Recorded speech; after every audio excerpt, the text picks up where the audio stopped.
Los numerales chinos distinguen entre dos tipos de cero, que son, en realidad, dos tipos de nada. Una es la nada absoluta, la que supongo que da forma a los confines del universo, donde no ha existido nunca partícula alguna. La otra se representa con el carácter ling, que denota el texto rezagado de lo que quedó atrás, como la humedad suspendida en la atmósfera después de una tormenta. Una ausencia definida por la traza de lo que fue y estuvo. En aquellos días estáticos, todo era ling, un hueco donde hubo algo. Pero este no es un relato sobre el tiempo de quietud, sino la historia de una larga noche. Para cuando me ofrecieron el trabajo en Londres, ya había pasado lo peor, y en ese momento me encontraba en Atocha. En aquellos primeros días del verano de 2020, caminar era un juguete recién estrenado del que no parecía que fuésemos a cansar. Son las primeras palabras que podemos leer en el libro Nada más ilusorio, una novela que, según los críticos, plantea cuestiones profundas sobre la conexión humana y la forma en que entretejemos nuestras vidas con las de los demás al compartir nuestras historias con ellos.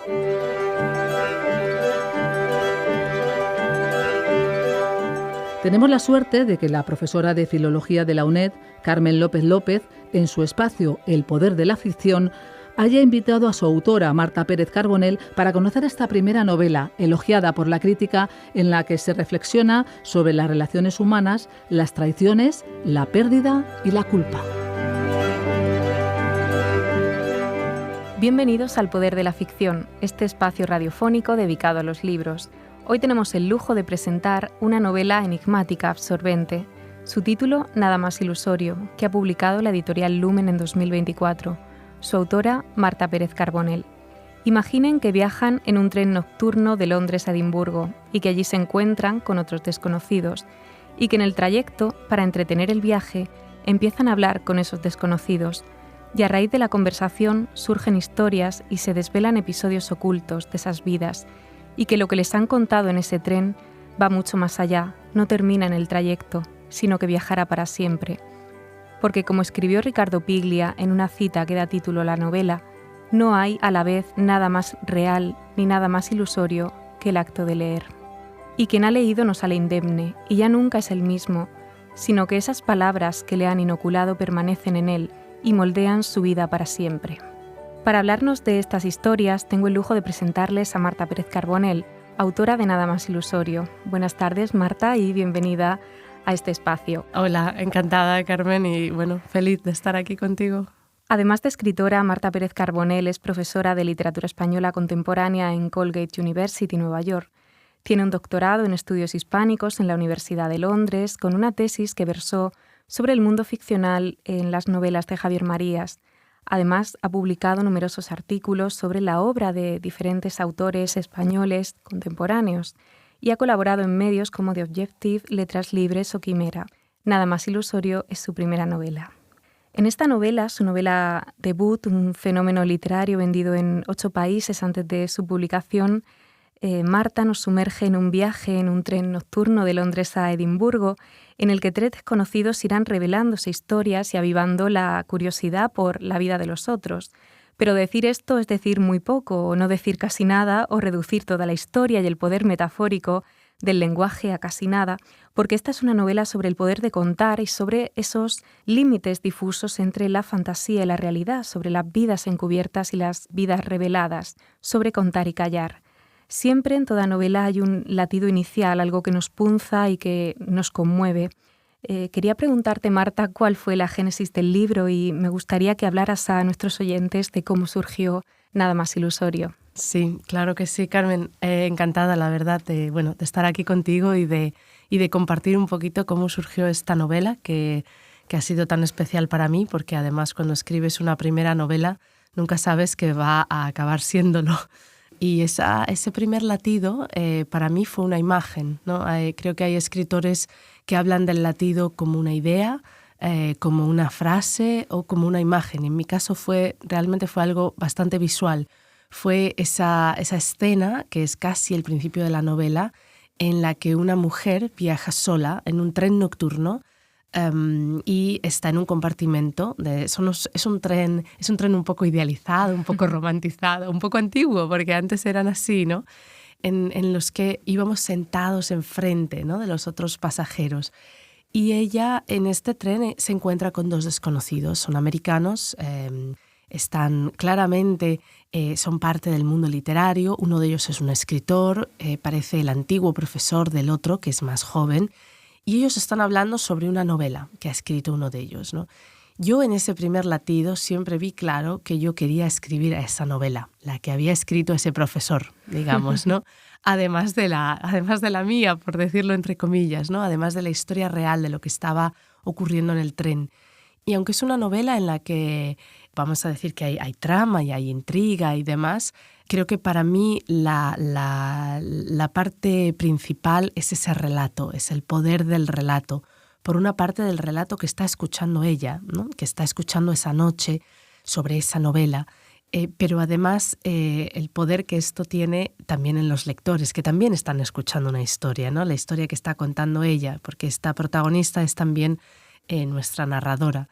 Entonces, diría que el latido inicial fue cómo desanudar, ¿no?, esa relación, ese vínculo que se estaba estableciendo entre la historia que había escrito ese escritor y la historia que estaba viviendo nuestra protagonista en el tren, ¿no? Y cómo involucrar al lector de manera que, digamos, siguiera con interés las dos, porque esa historia que ha escrito el escritor del tren es también un relato que nuestro lector se va encontrando a lo largo de Nada más ilusorio. Y eso hace que, claro, nuestro lector sepa más que su narradora, que todavía no la ha leído, ¿no?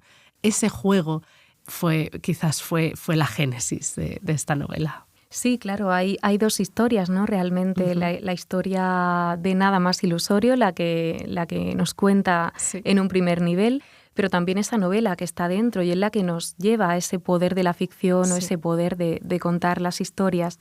Desde estas coordenadas, la novela también explora los difusos límites entre realidad y ficción, ¿no? Yo me preguntaba leyéndote, ¿no?, y seguro que nuestros oyentes se lo preguntarán también con la curiosidad que despierta esta obra, ¿hasta qué punto es posible trazar esa frontera entre realidad y ficción? Me gustaría que presentaras a los oyentes la historia de Rocco, ¿no?, la importancia que tiene, puesto que está también en el corazón del libro. Sí, yo la vivo como una línea muy difusa, la verdad, porque llevo toda la vida leyendo, viviendo intensamente mis lecturas, también estudiándolas y analizándolas para mi trabajo de investigación, también enseñándolas en las clases. Entonces, digamos, para mí son una parte muy real de la vida, ¿no?, esas historias de ficción. Y como tal, creo que no tenía otro remedio más que escribir una novela en la que eso se reflejara, digamos, al nivel del contenido, pero también del continente, ¿no? Porque, por una parte, esa es la trama, ¿no? Esa historia de Rocco, que es la novela que escribe Terry, el escritor del tren, es una novela en la que él ha fabulado la vida y el encuentro que tuvo con un joven llamado Hans, a quien conoció fortuitamente y que le contó una serie de episodios traumáticos de su infancia, de su vida. Y él luego tomó esa información y la convirtió en ficción, ¿no? Y ahí evidentemente nos preguntamos un poco también en esa línea que separa la realidad de la ficción, ¿no? ¿A quién pertenecen las historias? ¿Dejan de pertenecernos una vez las compartimos con los demás? ¿Forman a ser parte de otras personas? Yo la verdad, Carmen, es que esta es una novela que he escrito con muchas más preguntas que respuestas. Y de modo que todas estas preguntas siguen de alguna manera en mí, digamos, indagando sobre la naturaleza de todas ellas y de cómo darles respuesta. Creo que ese es un poco también el principio que guía la novela, que el hecho de que el lector, de alguna manera, cuando entiende los efectos que esta ficción escrita por Terry ha tenido en el joven Hans, o cree entender, se sitúa, ¿no? Se sitúa en una posición a veces moral o de juicio, como hacemos todos en la vida cuando alguien nos cuenta algo. Y a la vez va viendo cómo la historia va, digamos, mutando, ¿no? Y va haciéndole cambiar, digamos, de posición. Empieza a ver que más que una historia y más que una verdad hay varias versiones, ¿no? Entonces, ese es un poco también lo que difumina ese límite entre la realidad y la ficción, el hecho de que la realidad está compuesta, es como un prisma, ¿no? Que está compuesto por una serie de versiones.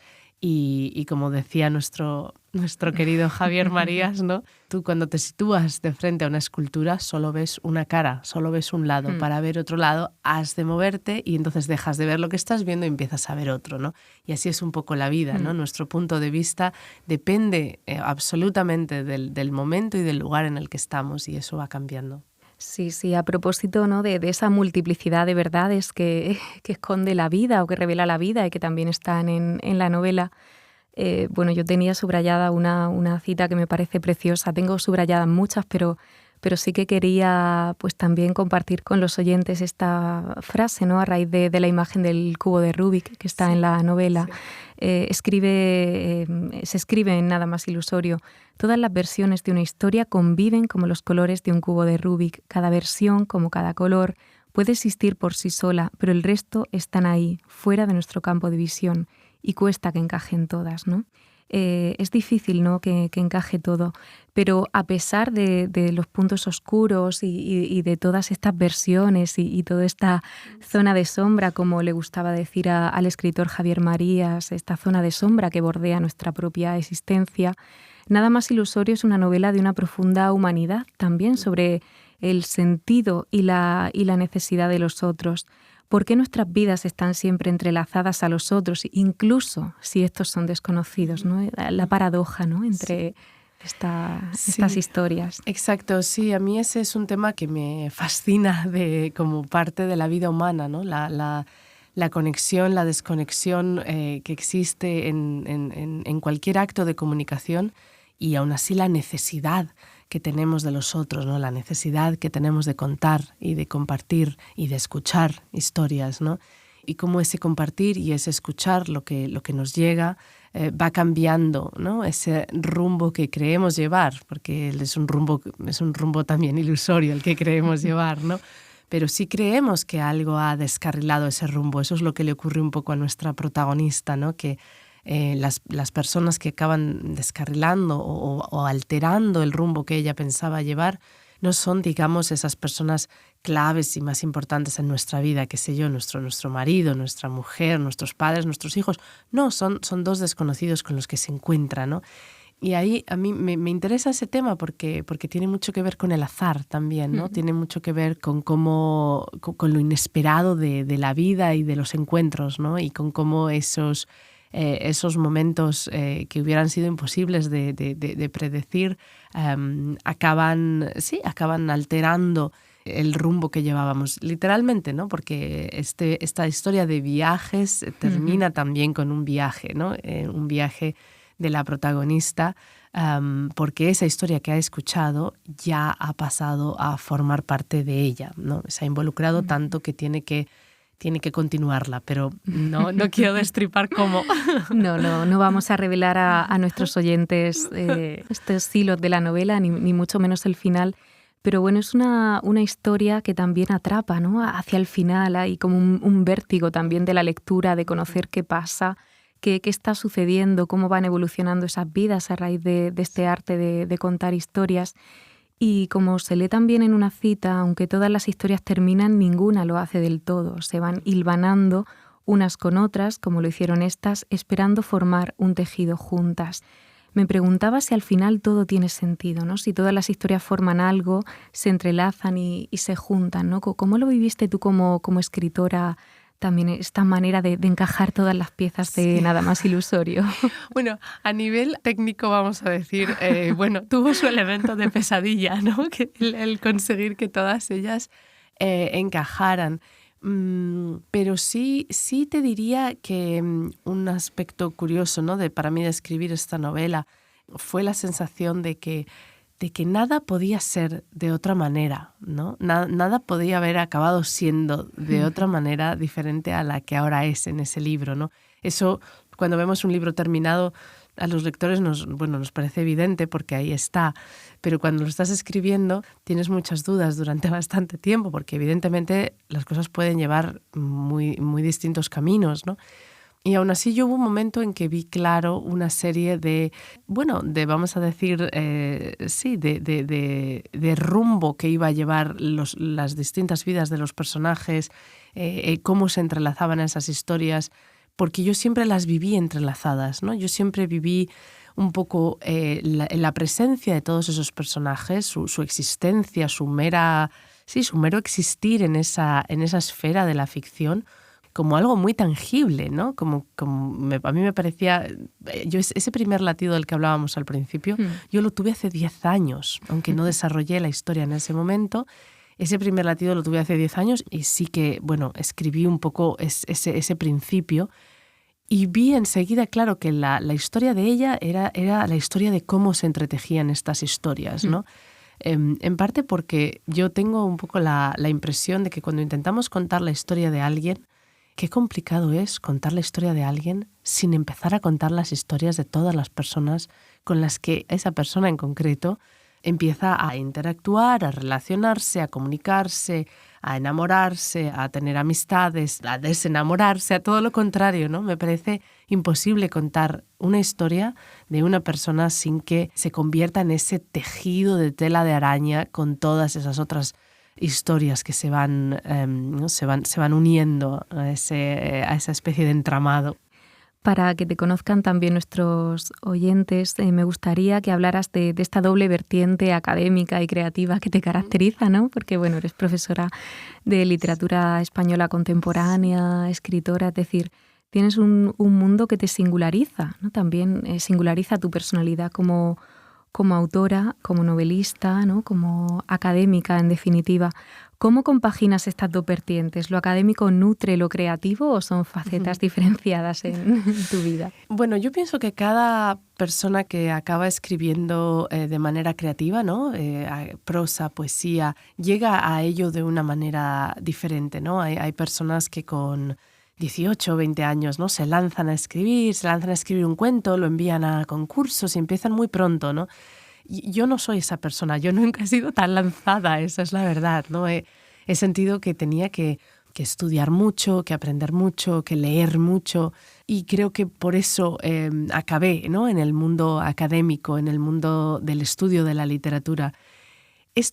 Yo lo he vivido como una bendición y una maldición a la vez, ¿no? Porque por una parte tienes unas herramientas, muy, muy, muy potentes ya cuando llevas años leyendo de esa manera tan inmersiva como lo requiere la investigación académica. Por otra parte, tienes un listón altísimo, tienes unos referentes que para ti son dioses en una especie de Olimpo literario, ¿no? A los que no sabes cómo podrías llegar jamás, ¿no? Y tienes yo tuve un poco esa sensación, ¿no? De ¿qué voy a añadir yo? Que llevo estudiando la obra de grandes autores tanto tiempo, ¿qué podría añadir yo? Y eso es algo que yo tuve que superar, ¿no? No tengo ahora la respuesta de qué he añadido yo, pero sí llega un momento en que vas teniendo la necesidad de contar algo propio que está, en mi caso, creo, muy influenciado por todo lo que he leído y escrito sobre otros autores, pero que también esas voces se han, ido metabolizando con los años, ¿no? Se han ido mezclando entre ellas, también con la tuya, con quien tú eres, con tus propias experiencias y tu propia capacidad de imaginación y de creación, y luego acaba saliendo otra cosa. Yo, la verdad, Carmen, es que llevaba un tiempo en el que me sentía un poco, vamos a decir, restringida por lo encorsetado de la escritura académica. Evidentemente esto no es siempre el caso, hay algunas cosas con las que no lo he sentido, pero últimamente sí lo sentía. Sí sentía esas ganas de volar o de libertad o de escribir algo en lo que yo pudiera explayarme de otra manera. Y creo que de esa necesidad, ¿no? de que mi voz surgiera de otra manera fue como realmente acabó emergiendo esta novela, ¿no? Sí, he aprendido mucho y he leído mucho y todo eso está ahí, y ahora quiero hacer algo con esto que sea yo. Y así es creo que así es como se han combinado esas dos vertientes. Ahora vamos a ver qué depara el futuro. Sí, bueno, tu formación académica evidentemente revela que además eres una gran lectora. Quería preguntarte cuáles fueron aquellos autores y libros que te impulsaron a escribir, ¿no? Tuvieron una influencia y luego pues tú has metabolizado, has ido sobrevolando en torno a esas lecturas, a esos hilos de pensamiento que te han revelado los escritores y sus historias. Sí, bueno, creo que el primero que tengo que mencionar es el escritor Javier Marías, porque es el escritor sobre el que yo hice mi tesis, y además la escribí después de leer Corazón tan blanco, ¿no? Su novela del 92, que para mí quizá fue el primer libro que yo leí y sentí que me hablaba directamente a mí o algo así, ¿no? Para mí tuvo un efecto revelador en muchos sentidos, y ese fue el que me impulsó a leer toda su obra y a adentrarme en ella durante años. Entonces, ese es, digamos, uno de mis principales referentes. Pero también dentro del panorama español y un poco dentro de esa misma generación, para mí han sido muy importantes Rosa Montero y Juan José Millás. Son escritores a los que yo he seguido desde siempre, también por la edad que tengo yo y la que tienen ellos. Son escritores que yo he leído desde que era muy, muy jovencita, porque se leían en mi casa también. Entonces, digamos que he crecido con esas voces que tienen algo. Yo he estudiado la obra de esos tres escritores después y creo que hay un hilo común entre ellos. Hay una manera de mirar el mundo, de extrañarse ante una realidad que se nos presenta, con la que yo me he sentido, digamos, un poco identificada como lectora, ¿no? Y que ha ido dejando un pozo en mí como escritora, yo creo. Y luego a nivel, por ejemplo, si me remonto un poquito, ¿no? Yo recuerdo pasar esos años de la primera adolescencia, a los 14, 15 años, leyendo a García Márquez y a Sábato y a Vargas Llosa, y todos estos autores, digamos, del boom a lo mejor, ¿no? Podemos decir, y adentrarme en mundos que eran tan lejanos al mío, y cómo es posible que siendo tan lejanos acabaran, digamos, instalados en mi vida mucho más que la realidad circundante, ¿no? de una adolescente española de 15 años. A mí eso me maravilló, y quizás la primera vez que lo sentí fue yo tenía 9 o 10 años, que fue la primera vez que yo lloré con un libro. Luego he llorado muchas veces, como muchos lectores, que fue leyendo El Principito, ¿no? Yo recuerdo terminar de leer El Principito, que estaba por allí por mi casa y mis padres me lo dejaron, y yo recuerdo sentir una emoción y una conmoción que no entendía, porque eso estaba ahí. Mi madre, que es muy práctica, la recuerdo diciéndome, pero si es una historia, pero si no es verdad. Y yo ya dudé de esa idea, o me pregunté qué quería decir eso de que no es verdad. ¿Qué implica que algo sea verdad como para que nos emocione o nos conmueva de esa manera, ¿no? Yo creo que esos años, luego yo he pasado casi toda la vida, digamos, adulta, desde los 20 años, viviendo entre Inglaterra y Estados Unidos. Y allí yo adoro la literatura. Uno de mis, digamos, de mi carrera, una de mis carreras de grado fue filología inglesa, y yo adoro a los autores ingleses y también norteamericanos contemporáneos, y pienso en autores como Rachel Cusk o Tessa Moshfegh, Sigrid Núñez, autoras que para mí han sido muy importantes, ¿no? Y creo que lo bonito de los referentes es que cada uno llega en una época, ¿no? Y cada uno te aporta algo, no tanto por lo que es el escritor y lo que es su obra, sino también por el momento en el que a ti te está llegando eso, ¿no? Por cómo de abierta estás tú, de porosa estás tú, ¿no? Como para recibir esa información. Entonces, sí, diría que algunos de esos han sido para mí claves, ¿no? No sé, recuerdo la primera vez que leí La insoportable levedad del ser, de Kundera, o esos libros, ¿no? También un poco fundacionales que te hicieron preguntarte por tantas cosas. A lo mejor si lo lees con, no sé, 40 años no es lo mismo, pero si lo lees con 20 el impacto es distinto, ¿no? Sí, sin duda, bueno, un universo que tú has ido explorando a lo largo de muchísimos años. Llegamos ya casi al final de la entrevista, pero bueno, preguntándonos también por el sentido de la literatura, de la ficción, tal como se revela en Nada más ilusorio. En uno de los diálogos de la novela, Bow dice que la literatura puede abrir una herida, pero también la cauteriza. ¿Crees que la literatura puede curar? ¿Que en cierto modo los personajes se curan con las historias? ¿Las historias nos curan? Sí, esa frase preciosa, lo digo claramente así, sin modestia, que es preciosa porque no es mía, sino que es de Juanjo Millás, y luego le doy el crédito en los agradecimientos. Esa frase la leí yo de él. Yo sí creo que las historias nos curan. Creo que nos curan porque nos amplían el campo de visión, porque tengas la vida que tengas, tu vida es una y tú eres una persona y no importa lo lejos que vayas o cuánto cambies, tienes una posibilidad, ¿no? Una carta para jugar en esta vida que es ser tú, ser quien eres, quien te ha tocado. Y la literatura nos da esa posibilidad mágica, porque es magia, que en una celulosa que tiene tinta te haga a ti ese formato de papel, tumbarte en la cama y vivir otras vidas, ¿no? Y realmente transportarte a ese otro mundo que puede ser una realidad de otra persona, de otra época. Puede ser fantástica, puede ser de mundos inexistentes, ¿no? Yo creo que eso cura, porque cura la rutina, que es algo que hay que curar, cura el dolor personal, porque vemos cómo lidian con ese dolor otras personas, ¿no? Yo pienso que leer te da la posibilidad de ver el mundo con otros ojos, y esa para mí es una clave también de la empatía y de lo que supone sentir lo que es ser otro. Bueno, pues con todas estas ideas, ¿no? Las historias nos curan, leer de alguna manera es vivir otras vidas, es aproximarnos o adentrarnos en la vida de los otros. Nos despedimos de Marta Pérez Carbonell. Ha sido un lujo, un privilegio poder tenerte en este espacio radiofónico, Marta. No, muchas gracias. Mil gracias por aceptar la invitación. Y a nuestros oyentes, no se olviden de leer Nada más ilusorio, esta novela que publica la editorial Lumen en 2024. Y espero que disfruten también de estas historias y de estas vidas que nos ofrece la ficción. Muchas gracias. A ti, Carmen.